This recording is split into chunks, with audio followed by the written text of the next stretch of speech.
जो बावसूख जराए हैं उनका ये दावा है कि खुदा बख्श मरी पूरे के पूरे जनाब कराची में जाके जिस जिससे मिलता है उसको कहता है कि मेजर जनरल फैसल नसीर उर्फ डर्टी हैरी जो है उसको मैंने 8 करोड़ महीने का भत्ता देना है अपनी मिनिस्ट्री से, ministry of mines and mineral से, और जिसकी वजह से उसने मुझे मिनिस्टर लगाया है और मैंने ये काम करना ही करना है। आप अंदाजा करें कि एक ईरानी तेल का स्मगलर प्रोविंशियल मिनिस्टर लगा दिया गया खुदा बख्श मरी, और उसका एक और फ्रंटमैन भी हमें जो बताया गया मुबैना तौर पे उसका नाम माइंस इंस्पेक्टर जतोई है। अब ये इंस्पेक्टर जतोई जो है ये सिंध भर के जो माइन ओनर्स हैं उनसे भत्ता वसूल करता है ताकि 8 करोड़ महीना ये पूरा कर सके। 8 करोड़ महीना जो इसने डर्टी हैरी को देना होता है। बलूचिस्तान में तो जो गदर है सो है, वो तो आपको बता दिया हमने, लेकिन ये सिंध में क्या गदर चल रहा है ये हम अब आपको बता रहे हैं। बलूचिस्तान में तो आपको पता है दुबई की जायदादें हासिल की, उसमें तो DGI भी शामिल है, लेकिन यहाँ अकेला फैसल नसीर ही दोनों हाथों से माल समेटता हुआ आपको नजर आता है।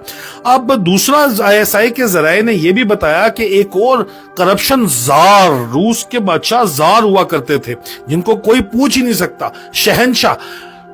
ISI के जराए ये दावा करते हैं कि करप्शन का शहनशाह और मिलिट्री इस्टेब्लिशमेंट जर्नैली टोले का पक्का taut brigadier Haris Nawaz retired जो वजीर दाखिला लगाया गया है सिंध का, वो भी बाकायदा तौर के ऊपर डर्टी हैरी की मर्जी से लगाया गया है। ये दावा करना है, ये मुबैना तौर के ऊपर ये इल्जाम लगाया जाता है।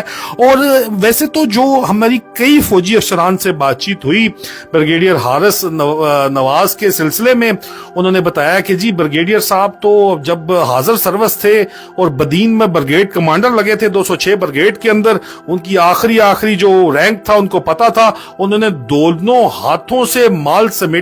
ये दावा है फौजी रिटायर्ड अफसरान का, और वो सिंध के लैंड ग्रैबिंग माफिया का वहां से हिस्सा बन गए और उन्होंने वहां से माल जोड़ना शुरू किया। अब एक जुर्म छुपाने के लिए जिस तरह एक झूठ छुपाने के लिए 100 झूठ बोलने पड़ते हैं, बिल्कुल उसी तरह एक जुर्म या एक करप्शन को छुपाने के लिए 100 जुर्म या 100 करप्शन करने पड़ते हैं। इसी तरह इनके बारे में कहा गया कि जी ये इंतहाई करप्ट तरीन आदमी होते हुए भी नेशनल अकाउंटेबिलिटी ब्यूरो में ब्रिगेडियर हारिस नवाज को लगा दिया गया। और कराची के शहरी ये दावा करते हैं कि आप बस पैसा दो और कोई भी काम करवा लो हारिस नवाज से। अपना एक दफ्तर खोल के ये बैठा हुआ है कराची के अंदर, वहां पे इसने अपना बेटा बिठाया हुआ होता है या वो खुद बैठा हुआ होता है, बस इसको पैसा दो और काम करवाओ। अरबों रुपए ये दावा है, ये इल्जाम लगाया जाता है इंतहाई बावसूख जराए की तरफ से कि अरबों रुपए की इस बंदे ने कमाई की है। और मौजूदा इसको होम मिनिस्टर लगाने से पहले ये बात अच्छे तरीके से हर किसी को पता थी कि ये करप्ट तरीन बंदा है।